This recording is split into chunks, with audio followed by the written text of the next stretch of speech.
So, spring has sprung and it's time to think about a swimming pool. Well, actually, we're a little late to think about a swimming pool, but it's better late than never. So we need to start thinking about it, and in thinking about it, we have to think about designing a swimming pool. And so I've had a lot of people ask questions about designing a swimming pool. So we're putting together kind of a series of videos to give you some additional information on that process and pros and cons and how it all works in conjunction with a designer and a builder. And this will hopefully help you in the process so you end up with what's best for you. The first thing to think about with a swimming pool is there's different types. So most homeowners associations where I work in Texas don't allow above ground swimming pools. So we're not really going to touch base on those. And there's basically three different types of structures you can look at. Again, one predominant, but I'm just going to mention the three so you're aware of them. So there's vinyl liner. Vinyl liner is similar to my inner tube here. It's a plastic product that's going to create the shell of the pool. And in certain parts of the country that's quite commonly done. It's not done much here because of our soil conditions in Texas. The other type of structure is a fiberglass, and a fiberglass is really cool. You've seen pictures of the whole shell of the pool being craned over the house and dropped down into the hole. Again, in certain parts of the country that works really well. Again, because of our soil conditions, not done much in this part of Texas. And then the third type of pool is going to be a gunite structure, and we're going to talk about gunite on a different video because there's all kinds of things to explain that, but just understand this is a concrete that's put under high pressure and sprayed into place over a steel cage, and that's what creates the structure. And in this part of the country, that's the best type of structure to build because of our soil conditions. The cool thing about a gunite structure, it is flexible. There is any possibility, no, there's endless possibilities of the shape you can make a gunite structure because you're building it in place in the site. So where fiberglass only comes in certain shapes, vinyl liner predominantly certain shapes, although they're doing some cool custom stuff with that as well from what I understand now. I heard about a fiberglass lazy river the other day, which was really an interesting concept. But the cool thing about gunite is we can create any width, length, and depth, which works really well with some of the restrictions we have on lot sizes today because people got big houses and they have small yards. And so gunite structures work really well into those. So the first thing that we want to think about with our swimming pool is how we're going to use this space. And there's four things really that it comes down to that kind of cover all the different things that people are looking at. So the first thing that we think about is general activity. So general activity covers a lot of different things. The first thing it's going to cover is just activity or recreation. We want to play around, we want to swim, we want to jump in, we want to play games, we want to wear the kids out so they sleep really good at night. So we're going to use this pool for recreation. Okay. So that could be a shallow pool works real with games. That could also be a diving pool, and we're actually going to discuss that on an additional video later on. You know, the rec pool versus the diver versus the hybrid. So you know, look that up if that's real important, and it is real important to think about the overall function and costs of a project. So the next thing that we use the pool a lot for is exercise. Now, as I talk to people, quite honestly, this comes in fourth place, dead last, almost 95% of the time.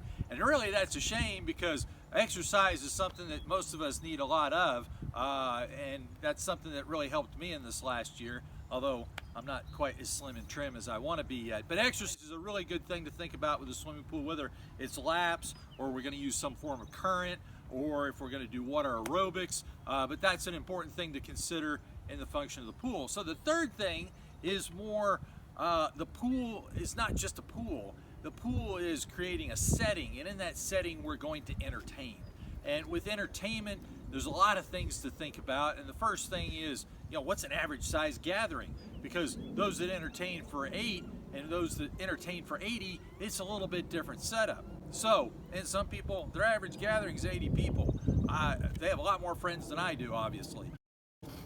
With a gathering, you're going to think about the number of people, because that's going to directly correlate with your average gathering to furniture. We want people to hang out and have a good time, so we've got to have a place for them. So we need tables, and we need lounge chairs, and we need benches, and we need different places to gather and sit. And some fun things, like we may want a place for hammocks, or other places just to hang out and relax, that swing. There's endless possibilities on what we could do. So along with entertainment comes all the other fun things that we're going to do. Well, we want a fire pit, and we want a fireplace. We want to hang out. We want to have something cool to look at with fire. It may be we want an outdoor kitchen, and we want a bar in conjunction with that, so people can gather in that space. It may be we want a place for shade, and we need an arbor. Or maybe we want a structure that we can sit out and enjoy the rain and sit by the fireplace, and we need a full cabana with a solid roof. So there's lots of things with entertainment that come into play that extend the pool.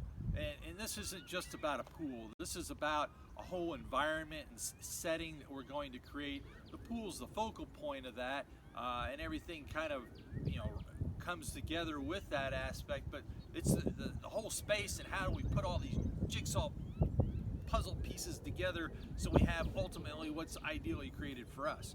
And then the next thing that we're going to think about is look nice.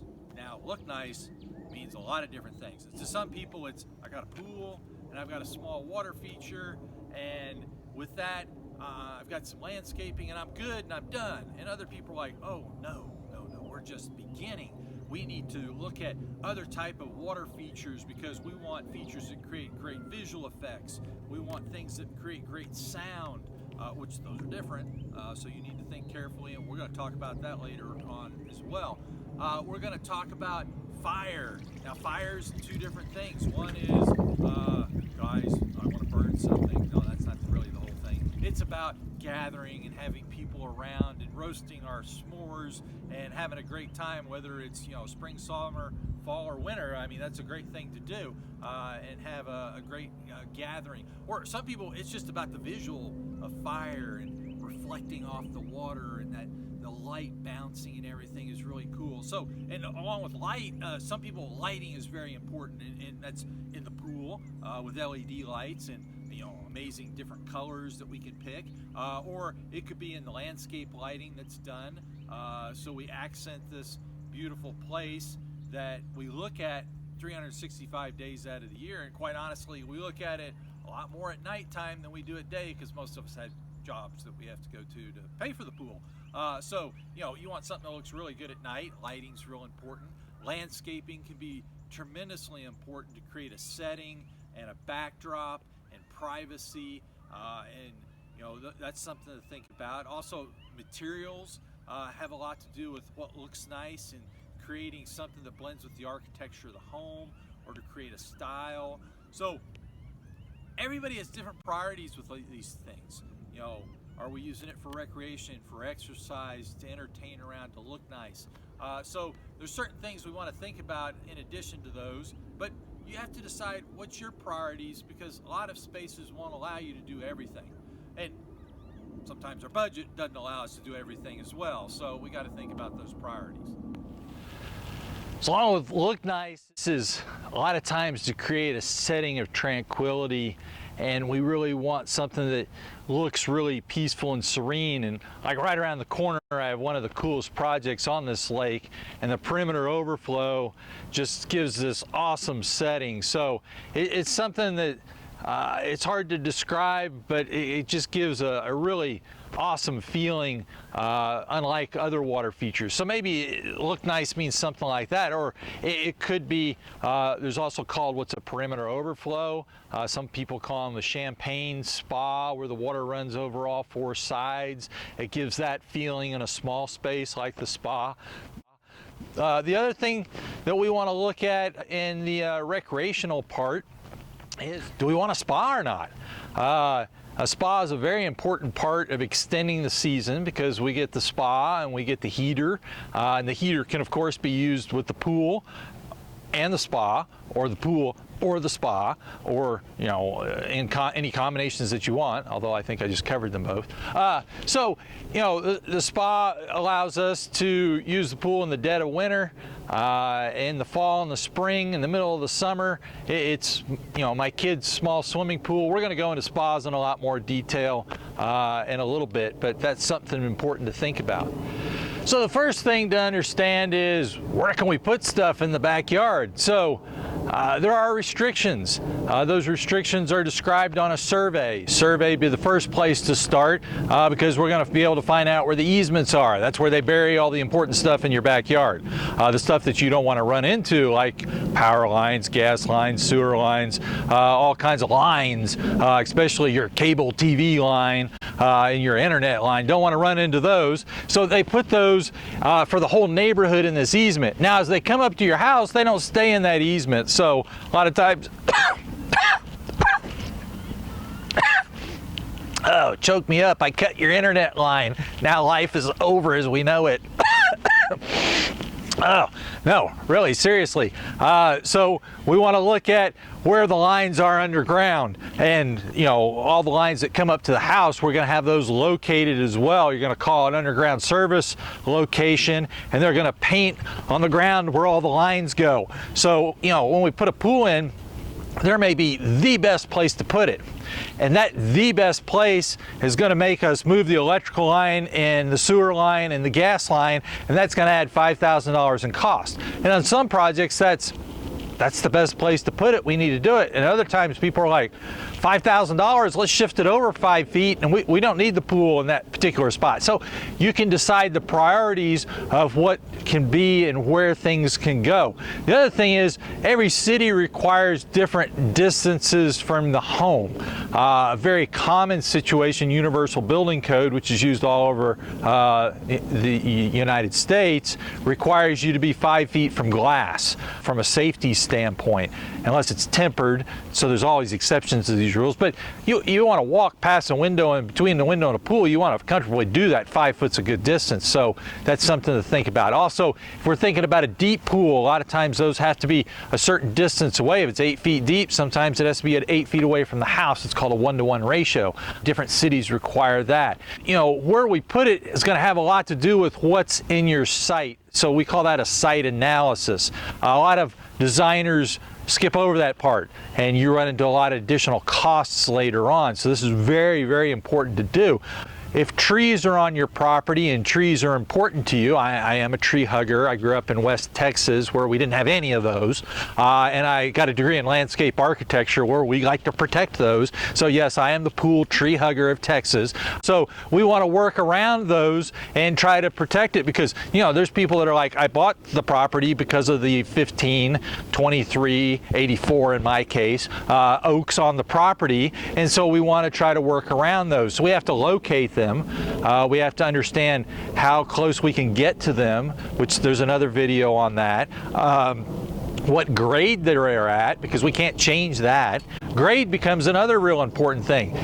They're called pools because what are pools? Okay, that's a good thing. Otherwise, when we have a hillside, they're called streams. So if you have a hillside and you want a pool, we got to create that flat spot. So we have to know what's there to begin with. So when we manipulate it, we know how big retaining walls are going to be and footings have to be, and a lot of important details with this. And again, you don't want those surprises later on. So this is all important information that a designer should definitely consider before they show you a final solution on your project. So we want to understand what's under the ground. We want to understand what's above the ground, like trees. We want to understand views. We've got views from in our site, inside the house looking out. Some of them are very high priority views. Some of them are very low priority. Like most people's master bedroom, we go in there to sleep. We're not viewing out of the windows, although some people have a special reading place in their master bedroom, and it's real important to have a good view. But most of the time it's the family room.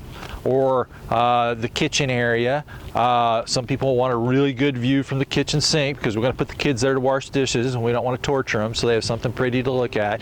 Or it could be the front door. When you walk in, you want a spectacular view. These things don't happen by accident. Designers think about all these things and plan for them.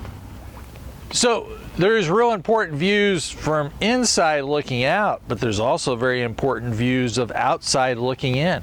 It's called the neighbors. Some of us love our neighbors and we don't mind giving them great views. Other people are like, I don't like the neighbor over there, and so we need privacy from him. So landscaping becomes very important to create a buffer.